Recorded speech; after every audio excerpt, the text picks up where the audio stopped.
क्रांती news, आवाज सर्वसामान्य. चंद्रपुरात nylon मांजावर मोठी कारवाई. इंदिरानगरात 2 दुकानदारांकडून 50,000चा माल जप्त. स्थानिक गुन्हे शाखेची धडाकेबाज कारवाई.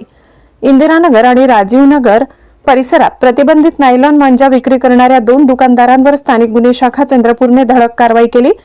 12 डिसेंबर रोजी गुप्त माहितीच्या आधारे केलेल्या रेडमध्ये मनीष सुरेश राऊत यांच्याकडून 24 चक्रीवरील नायलॉन मांजा किंमत 24,000 रुपये, एकनाथ केशव चौरे यांच्याकडून 26 चक्रीवरील नायलॉन मांजा किंमत 26,000 रुपये असा मिळून 50,000 रुपयांचा प्रतिबंधित मांजा जप्त करण्यात आलाय. दोन्ही आरोपींवर पर्यावरण संरक्षण अधिनियम अंतर्गत रामनगर पोलीस स्टेशनमध्ये गुन्हा नोंदविण्यात आला असून पुढील तपास सुरू आहे.